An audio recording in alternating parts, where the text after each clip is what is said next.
Hi everyone, yeah, I'm Paul, CTO at Adthena. At Adthena, we're indexing the Google SERP hundreds of millions of times a day to give insights for our clients on their competitors.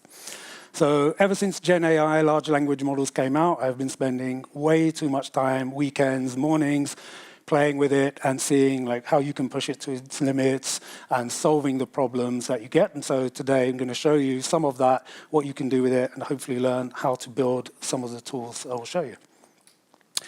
So what that turned into is a chatbot in our application that can answer questions, almost any questions on our client's data. So I'm going to give you an example now so that you can see the context. No. Let's go again. Here we go.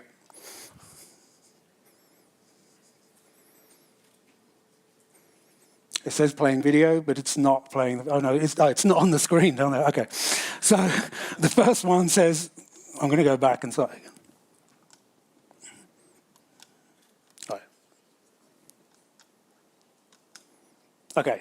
So the first one says, show me insights for themes and messaging that my competitors are using that in their ad copy that I am not. Now you can ask a huge paragraph. I'm going to go simple. I've actually cut the loading time out, so you don't have to watch that. But you can see perfume shop, this competitor is heavily promoting sales and discounts. It's giving you loads of other insights on ad copy that would be almost impossible to do using any other technology before Gen AI. And it's analyzing billions of rows to do that. Now you can say, show me click share trends for the same data, and it is going and giving you insights on different advertisers, drawing trend charts. Now I followed up, give me insights on the biggest movers in click share over the last 6 months. So you can do all this using natural language. It's given insights on all of the movements in that same market, giving you insights on advertisers, and shown a chart on the biggest movements in the market. And then the final bit of what I'm going to show you is show me my top competitors. It's going to realize who the client is, find their competitors, and draw a network of them, and show business segments, competitors, and you get lots of insights about who's doing what in what ones of your segments. So this is what I'm going to talk about today, and I'm going to show you 3 different ways you can build something like this in increasing complexity and power. It's really hard to do this in 20 minutes, so I'm going to go pretty fast, and I guess find me online if you want to know more, or in the Discord. Cool. So the first way we're going to start is with a SQL schema. Now, all you need to do for this is get a simple SQL schema. Here I've used just that basic e-commerce like customers and orders. You could just have your scrapes table, and you can apply descriptions in comments to each of these columns to give what we're going to pass to Gen AI some more context. So we're starting off with basic SQL schema.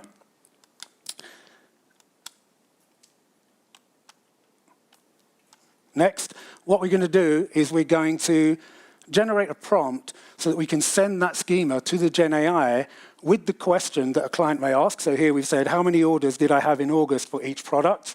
Send that schema to the Gen AI with a question and ask it to generate the SQL on that schema that you would need to execute to get the data to answer that question.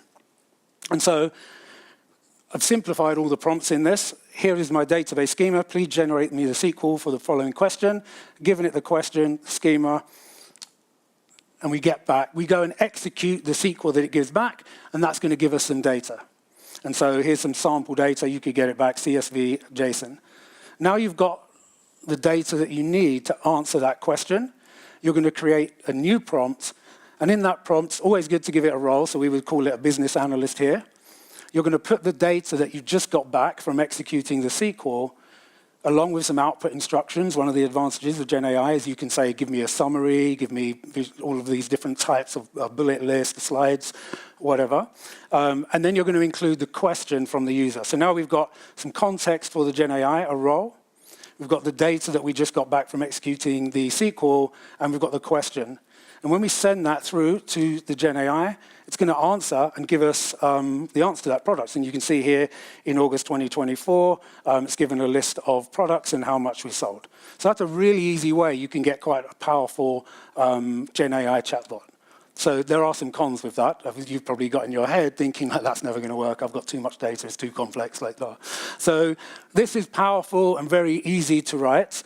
You can ask questions in any language. So if you build something like this, you can just ask a question in Spanish, German, and it will just work. It will give you the answer in the language that you ask it. So this is just like huge pro out of the box.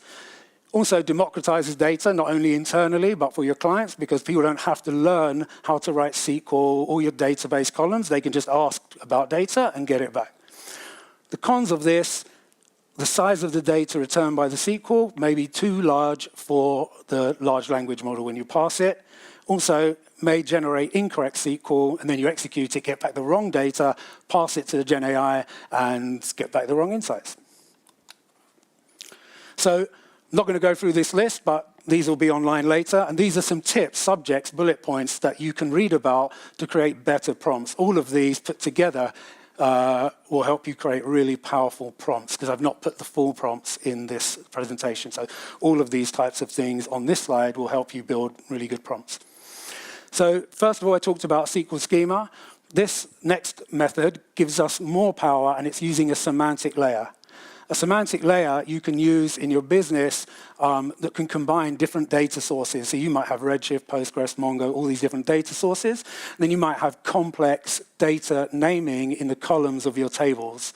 Using a semantic layer, you can take those different data sources, combine them into nice models, and then make a data layer that is easier for your internal staff or clients to write SQL against, or make it easier for your engineers to write an API. So it simplifies business concepts, combines data sources and things like this. We're using one called Cube, which is open source at Adthena. Okay. So when you use a semantic layer, the only difference in the flow of the one which I showed you, the SQL one, is that you're switching out the start. Instead of a database schema, you've got a semantic layer model. And then when you're passing that to the large language model to ask it to generate the SQL, you are passing the semantic layer model, and you're asking it to give you back the SQL that will execute against the semantic layer, or an API call that will execute against the semantic layer. And then when you get back that SQL or the API call, you execute that on your semantic layer instead of executing SQL on a database. Otherwise, it's the same flow as the SQL. But the advantage is that using a semantic layer, as I was just saying, you can make much more complex models that solve this problem of if you had a really complex, thousands of tables, hundreds of tables in your SQL database, it's never going to generate the right SQL. But using a semantic layer, you can really simplify that, and then you're already solving that problem of being able to answer more complex questions.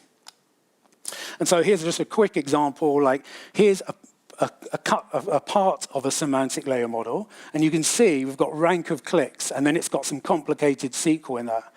So if we just had a database schema and you asked it, I want to know about rank of clicks, this is your own business domain knowledge. It's never going to know how to write the SQL to generate this thing. But in a semantic layer in the model, you can abstract these business concepts like ranks and different things, put that SQL, then when you pass it to the large language model, people can actually ask about rank of clicks and all these different things they ask about in your business, and it's going to not have to solve this complex SQL model.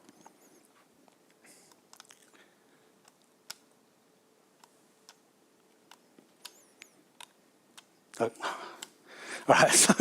Okay. So the next stage is you've got the model, you have given it to schema, you've given your question, and it's going to give you back an API call.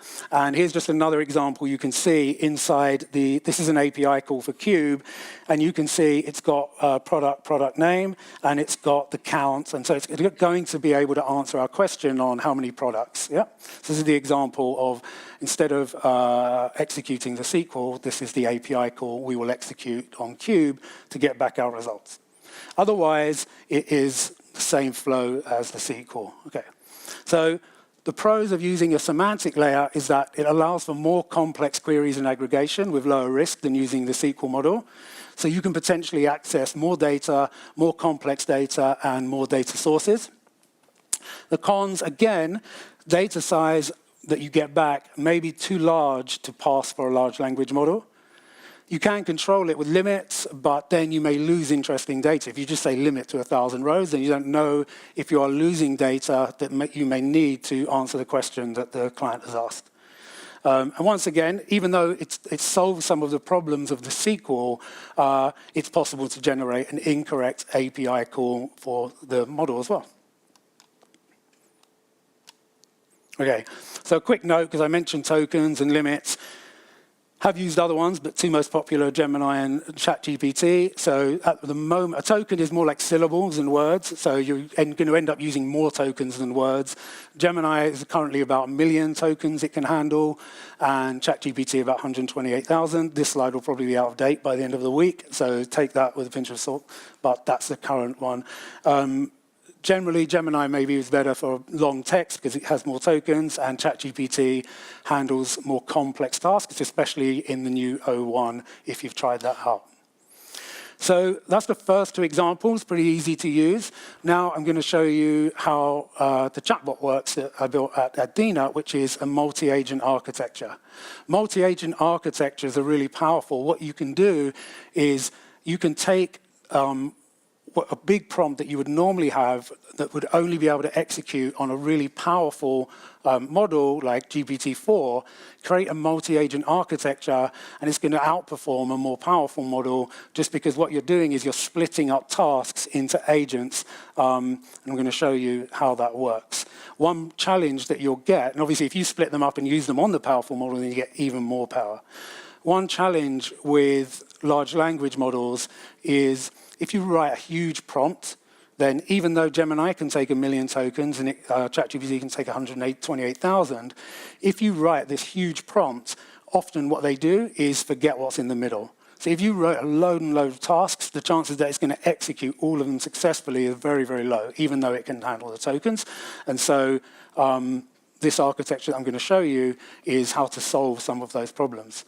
Now, one way that you can introduce multi-agent architecture into the first two examples that I showed you, because I've showed you some cons, is you could introduce a QA agent. So where they may generate like fake or like sort of failing SQL or failing API calls for the semantic layer or the database, you could put a QA agent in there that says, I mean, if you've used ChatGPT, you know how this works. You say, like, are you sure you're correct? Can you do this better? And you just put that in the way and ask it to give you a confidence layer, then you've just made your system probably like 100 times more powerful just by introducing that. The only downside of that is that it creates a longer time to first token because you're obviously putting something, more process in the way. And so whereas it may have answered in, 15 seconds in the first time, now you may get an answer in 30 or 45, depending on what you're doing. Obviously, that may or may not matter. So I'm not going to read all of this out. We haven't got time today. This is the architecture that Arlo does, and I'm going to break it down and go through bits of it. And the goal of this architecture is to solve the problems that I've been talking about today. So it is a multi-agent architecture, and the first part I'm going to talk about is what's called a routing agent. So you may have something simple like news and weather, or you may have something like we've got, which is trends, we've got ad copy, we've got all different insights on scrape data. So in the routing agent, the first thing you want to do is provide in whatever way you want, maybe in a JSON schema, a list of routes and the descriptions of what they do. So if you're asking questions like you saw about biggest movers, I may put in the route, if anyone asks a question about movements in the market, going up and down, anything like that, then return to me big like movements or something like this. If someone asks about scrapes, return to me scrapes. Someone asks about news, return to me news. So I just want to know what are they actually asking about, and your data, you may have all different routes, part of designing your architecture, but that's the first part of what we do. Create this agent that just knows about routes, pass it to the large language model and get back a response. Now, the next thing I've put in are called parameter agents. And their job is to break down what you might call the filtering of the question. And so they may include understanding dates. So if someone's asking, like, compare Q1 2023 to Q1 2024, another advantage of large language models, you just use plain English for dates. It's going to figure it out. Last year, Black Friday, whatever it is. But the date agent model, the date agent job is to extract those dates from the question. And so again, if you tried to do all the routing, the parameters in one huge prompt, it's going to be okay, but it's not going to work great. OpenAI's API has this function tools, and they're trying to do a similar thing in that. Sometimes that has the same problem.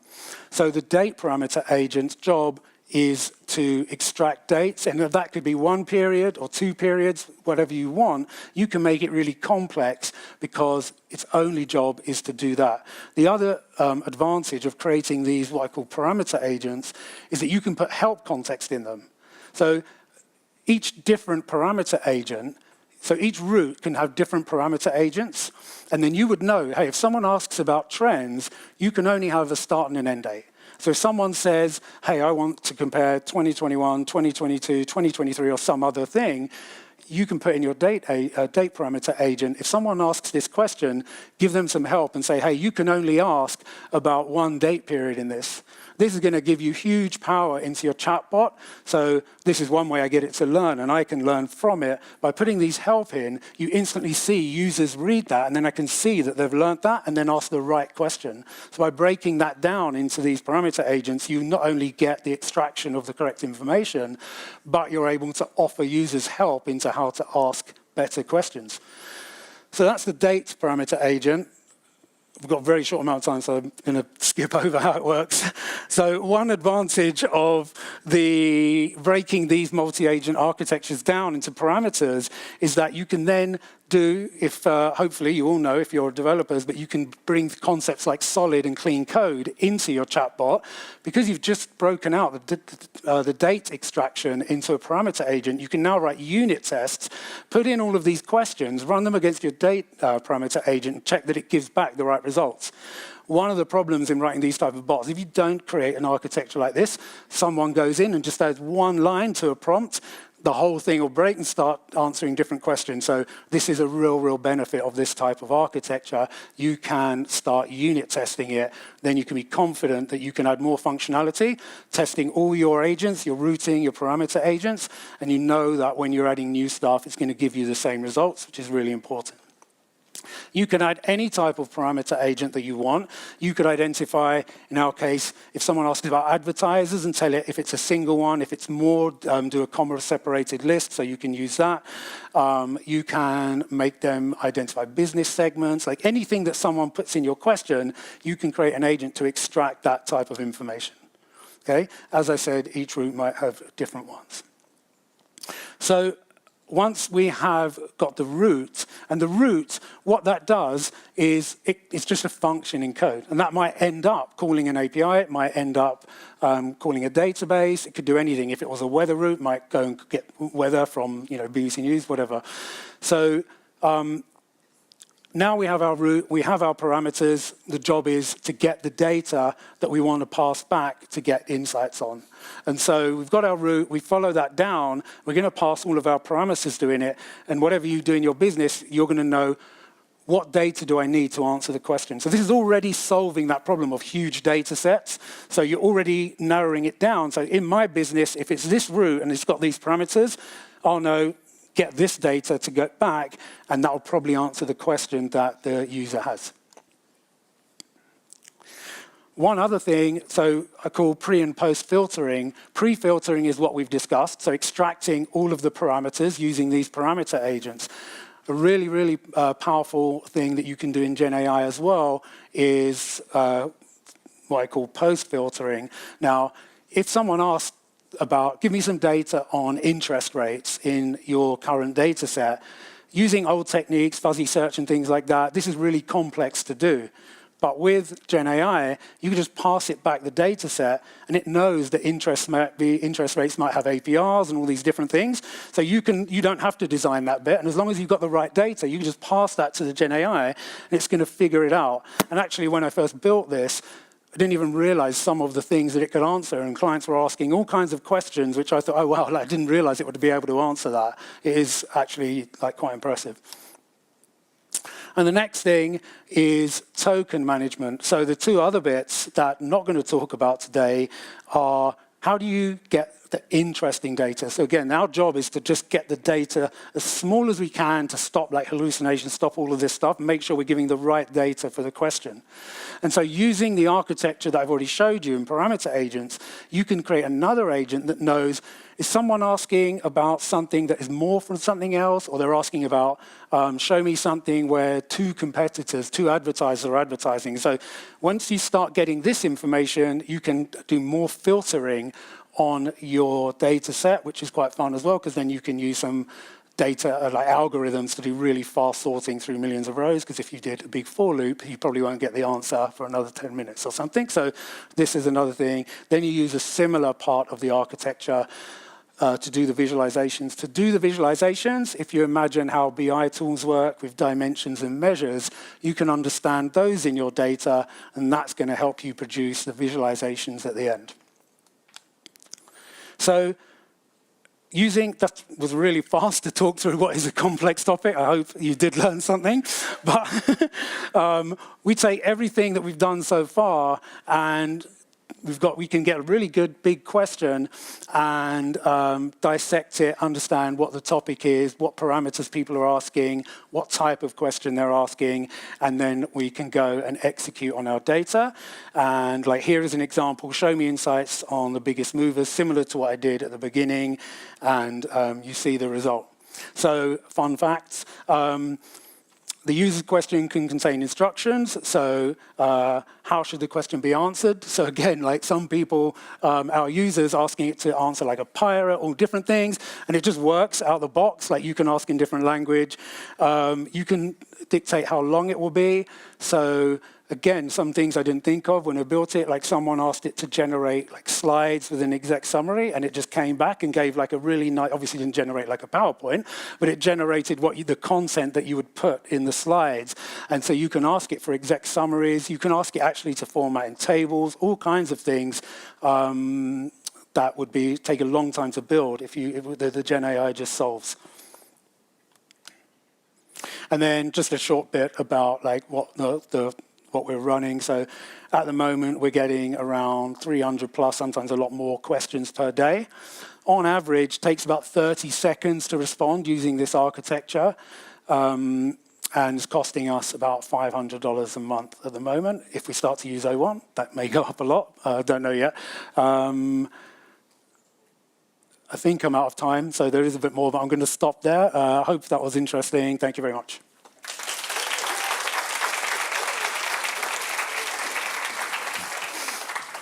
We are running a bit, but it's okay. It's really interesting, so I hope you all don't mind. And thank you so much for the presentation. It was really interesting, and I see that our Slido is filled with questions, so I won't encourage you to add more.